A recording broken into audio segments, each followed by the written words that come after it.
लिखा हुआ था Indian robin hood has grabbed.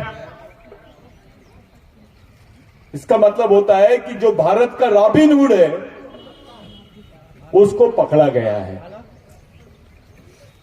और ये अंग्रेज अफसर ने लिखा कि टंट्या भील, जिसको भगवान की भांति लोग मानते हैं, भगवान से ज्यादा मानते हैं, उस टंट्या भील को देखने के लिए करीब 5 लाख लोग जमा हुए थे कि ये टंट्या भील है कौन। नाम बहुत सुने थे लोगों ने, लेकिन ये भगवान टंट्या भील है कौन। उनको देखने के लिए 5 लाख लोग जमा हो गए थे। अंग्रेजों को ले जाना नहीं जम रहा था उनको साथ में। और सच्चाई ये थी कि अंग्रेजों ने नहीं पकड़ाए थे। अंग्रेजों के पास में जो मुखबिरी की गई थी, यहां के पंडों की गई थी, यहां के बनियाओं की गई थी, यहां के जमींदार और साहूकारों ने की थी। क्योंकि उस वक्त जो लड़ाई आदिवासियों की चल रही थी वो साहूकारों के खिलाफ में थी, जाति व्यवस्था के खिलाफ में थी, उच्च वर्णियों के खिलाफ में थी, और इनके साथ साथ अंग्रेजों के भी खिलाफ में हम लोग लड़ रहे थे। और सच्चाई यह है कि यहां के जो लोग आज देश की बात कर रहे हैं उस वक्त अंग्रेजों का साथ दे रहे थे। और अकेला टंट्या मामा और हमारी कौम के जो लोग थे वो खुलेआम अंग्रेजों के साथ में, उधर हथियार थे, इधर तीर धनुष से लड़ाई लड़ रहे थे हमारे लोग। बिरसा मुंडा ने वो पेपर कटिंग पढ़ी उम्र के 14 साल में कि ऐसा भगवान जिसको लोगों ने पकड़ा है, लेकिन उसको देखने के लिए, उसके दर्शन करने के लिए 5 लाख लोग आए हैं, ऐसा कोई भगवान भारत में नहीं है। 14 साल की उम्र में बिरसा मुंडा ने तय किया कि जो काम भगवान टंट्या भील ने अधूरा रखा है उसको मैं पूरी जिंदगी भर पूरा करूंगा। ये टंट्या भील का मकसद था, बिरसा मुंडा का मकसद। क्योंकि टंट्या मामा को पकड़ लिया गया था, उसको फांसी देने की तरफ ले जा रहे थे। बिरसा मुंडा के हाथ में कुछ नहीं, उम्र सिर्फ 14 साल।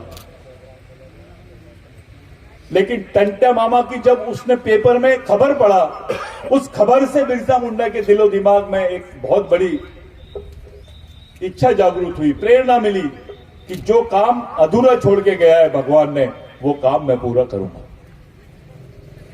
तो बिरसा मुंडा के पहले भगवान की उपाधि टंट्या मामा को मिली। टंट्या मामा बिरसा मुंडा का तीसरा गुरु है। टंट्या मामा को केवल मध्य प्रदेश में ही नहीं, देश में जानते हैं।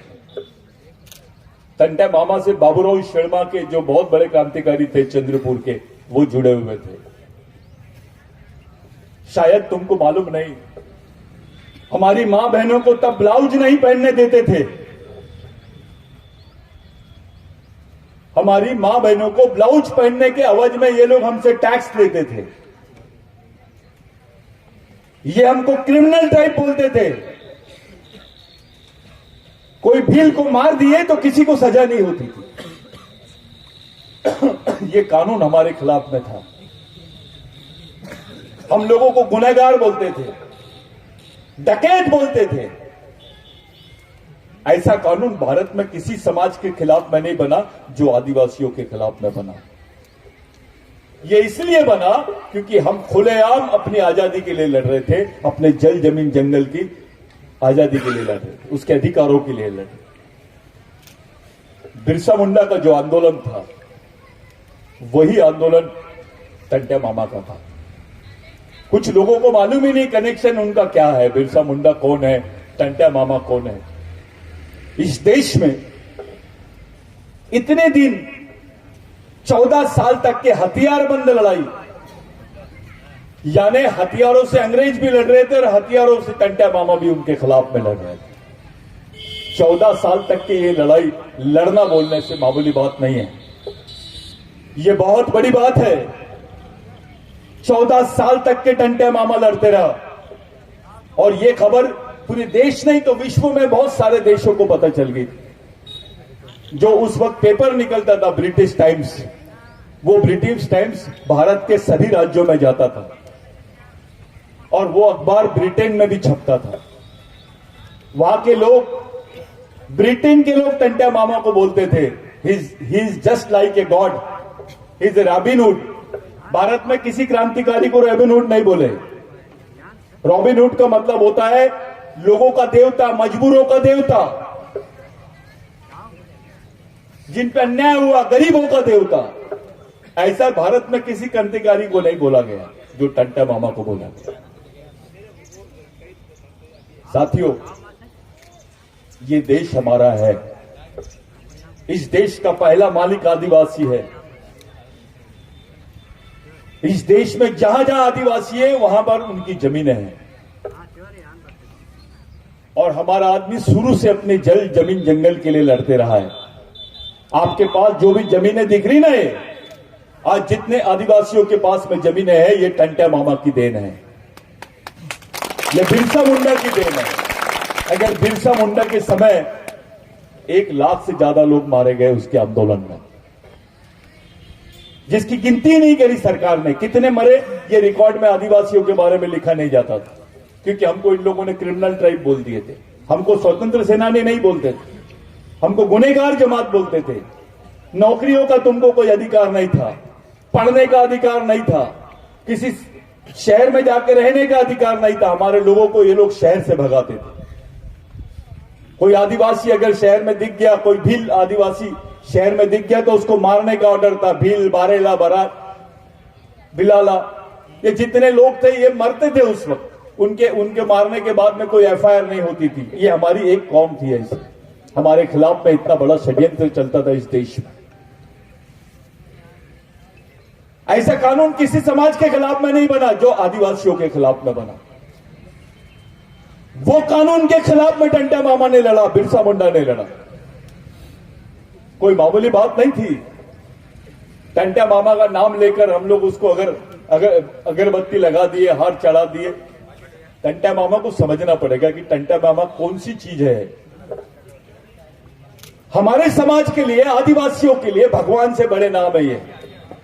भगवान से भी बड़ा व्यक्ति है टंट्या मामा, क्योंकि आज जो तुम्हारे पास नौकरी है, आपके पास जो जमीन है, बदन पे कपड़े हैं, 2 वक्त की रोटी है, ये टंट्या मामा की वजह से, बिरसा मुंडा की वजह से। ये किसी शंकराचार्य ने आके नहीं दिया, किसी महाराज ने आके नहीं दिया, ये हमारे शहीदों ने दिए। क्या गरज थी टंट्या मामा को आपके लिए मरने के लिए? क्या रिश्ता था आपका? अरे टंट्या मामा को तो ये लोग 3 जिले दे रहे थे, 3 जिलों की जमीन दे रहे थे। राजाओं का राजा रहता टंट्या मामा कि भाई आप सरेंडर कर दो, लड़ाई बंद कर दो, आपको 3 जिले मुफ्त देते हैं हम। करीब करीब 1 लाख हेक्टेयर जमीन आपको देते हैं।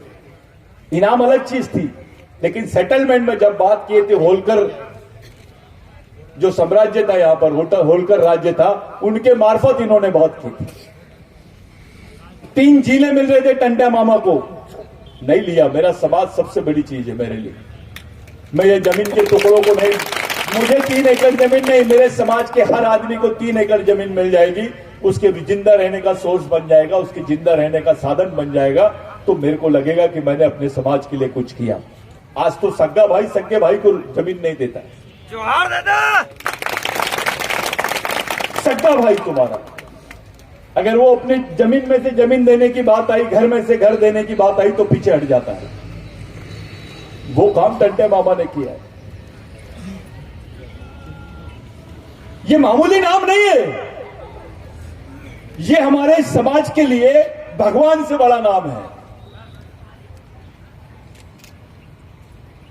उस वक्त हमारे को नौकरियां नहीं मिलती थी, हमारे लोग सरकारी नौकरी में जाना चाहिए करके खुद टंट्या मामा ने बोला कि हमारे आदिवासियों को तुम पुलिस में भर्ती करो, आदिवासियों को पुलिस में भर्ती करो, आदिवासी ही टंट्या मामा को पकड़ सकते हैं। ऐसा अपने ही लोगों को टंट्या मामा ने समझा के अंग्रेजों के पास में भेजा। पहले 50 आदिवासियों को पुलिस की नौकरी मिली, फिर 100 को, और उसके बाद 1000 लोगों को पुलिस की नौकरी मिली। और वहीं से सिलसिला शुरू हुआ आदिवासियों को नौकरी मिलने का, सरकारी नौकरी मिलने का। किसने किया ये? पहले तो नौकरी का भी साधन हमारे पास नहीं था। टंटा मामा की सोच देखो कैसी थी। खुद को पकड़ाने के लिए हम लोगों को, अपने लोगों को, मेरे समाज के लोगों को पुलिस में आप भर्ती करा दो, टंटा मामा मिल जाएगा, ऐसा करके अपने ही बंदों को सजाकर अंग्रेजों के पास में टंटा मामा ने भेजा था। यहां से अपने को नौकरी मिलना शुरू हुई। कुछ अधिकारियों को लगता है कि मैंने बहुत बड़ा ऑफिसर बन गया हूं, मैं कलेक्टर बन गया हूं, मिनिस्टर बन गया हूं, तहसीलदार बन गया हूं, पुलिस वाला बन गया हूं। अबे बना किसकी वजह से? समाज की वजह से, टंटा मामा की वजह से। और उसी की सोच से बेईमानी, उसी से बेईमानी जिसने तेरे लिए, तेरे समाज के लिए अपनी जान दे दिया। टंटा मामा को पूछा गया था कि आपकी आखिरी इच्छा क्या है फांसी के पहले?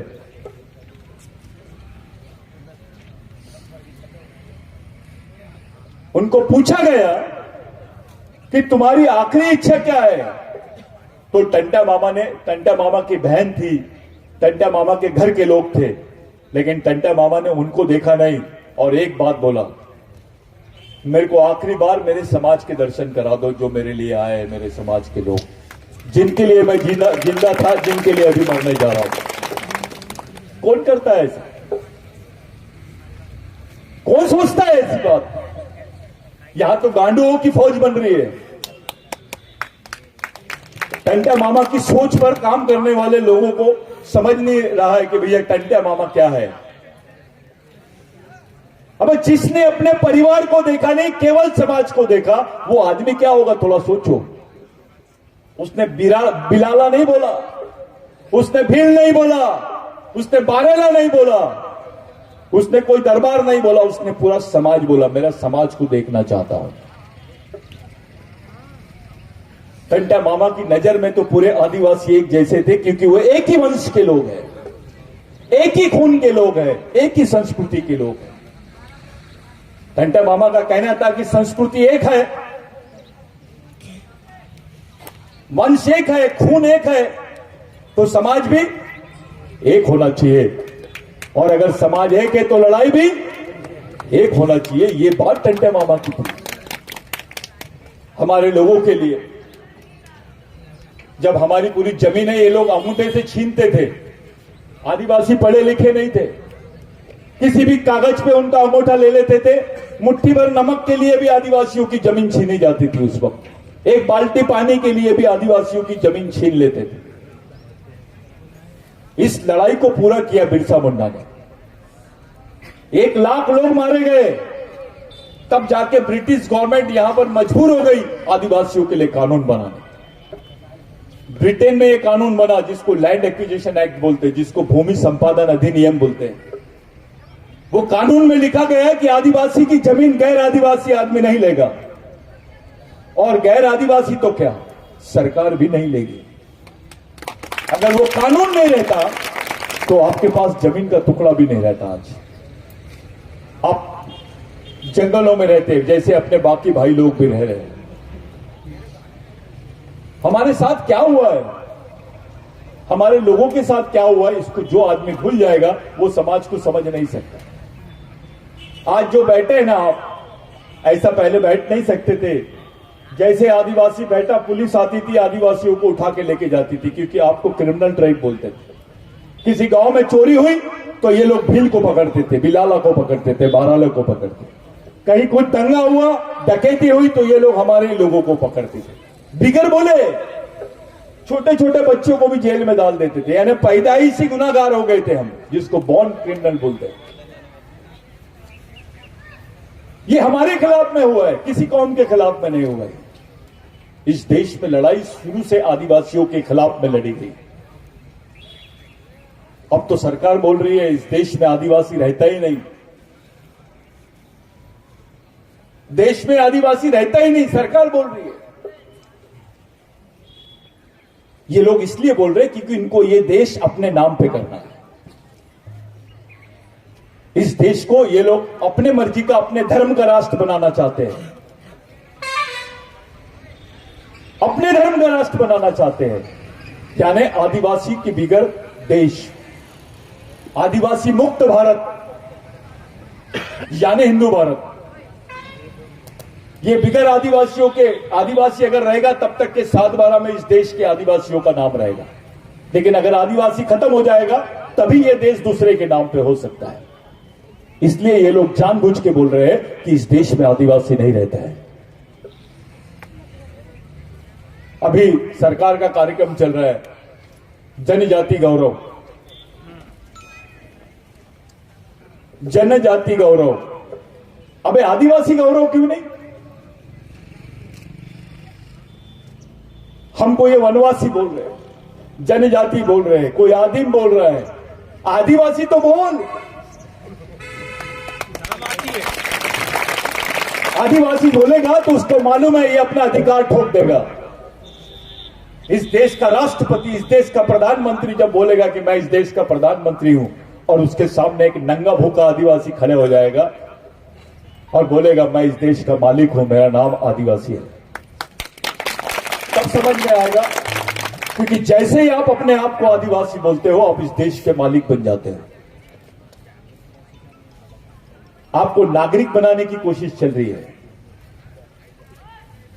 आपको नागरिक बनाया जा रहा है। आप तो मालिक है, आपको जनजाति बोल के नागरिक बना रहे, आदिवासी नहीं बोल रहे। आदिवासी बोलेंगे तो आप मालिक बन जाओगे इस देश के। ये आंदोलन टंटा भील का और बिरसा मुंडा का था। लोग बोलते हैं बिरसा मुंडा को फांसी दे दिए, बिरसा मुंडा हमारे जेल में ही मर गए, लेकिन ऐसा कुछ नहीं था।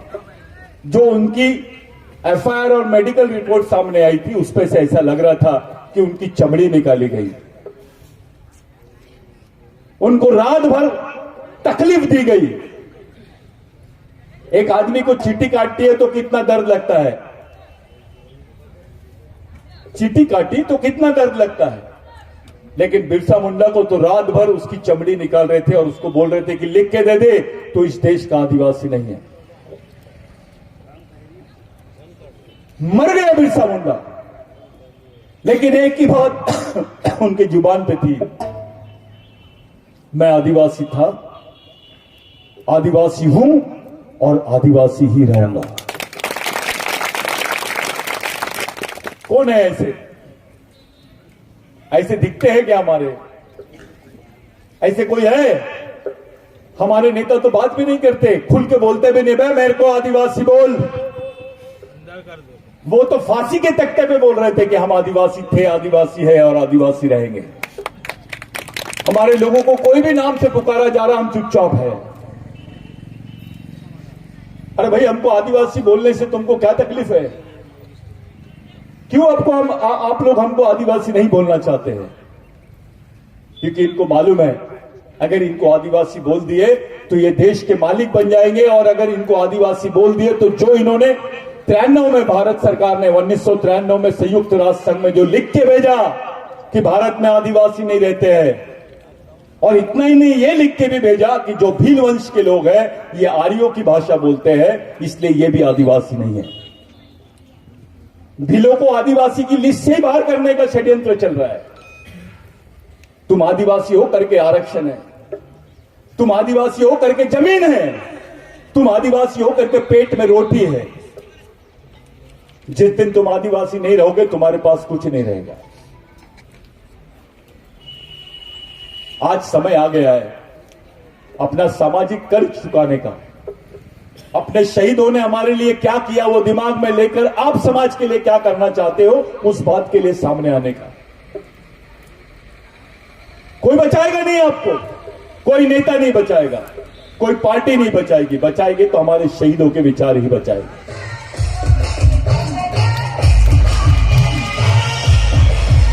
तो आप लोगों से मेरी विनती है कि जो आंदोलन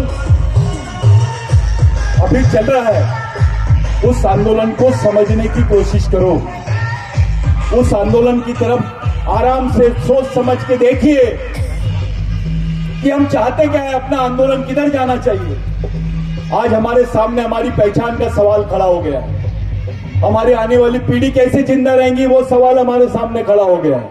हमारी जमीनें छीन रहे हैं लोग, हमारी पहचान छीन रहे हैं, हमारी रोटी छीन रहे हैं।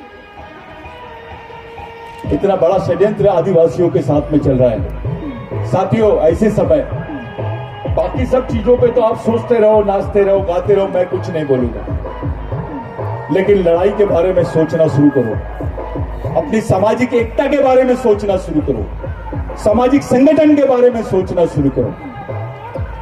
हम लोग एक कोशिश कर रहे हैं कि 1 लाख जाबाज युवा, 1 लाख जाबाज युवा आने वाले 26 जनवरी को, जिस दिन महामानव भगवान महाविद्रोही टंटा भील का जन्मदिन रहता है, 1 लाख आदिवासी युवा पूरी परेड के साथ में वहां पर उनको सलामी देंगे। ये देश का सबसे बड़ा क्रांतिकारी है, जिसको हमको बताना है।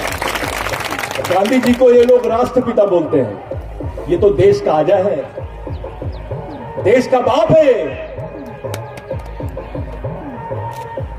इस देश का सबसे बड़ा क्रांतिकारी के रूप में टंटा मामा को हमको पेश करना है। लेकिन जो क्रांतिकारी टंटा मामा के वंश के लोग हैं, ये ऐसे आड़े तिरछे नहीं होना, ये केवल नाचने में गुम नहीं होना, ये सीधे भोले वाले नहीं होना, दिमाग से तैयार होना, सोच से तैयार होना।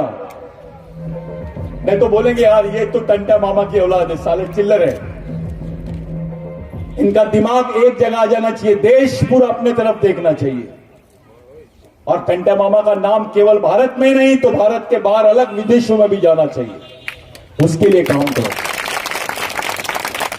हम टंटा मामा के मिशन को चलाना चाहते हैं। बिरसा मुंडा का आंदोलन यानी टंटा मामा का मिशन है, राघोजी भांगरे का मिशन है, भीमा नायक का मिशन है। ये मिशन एक ही है भाई। ये जो चल रहा है बिरसा ब्रिगेड का काम और जो हमारे साथी लोग कर रहे हैं,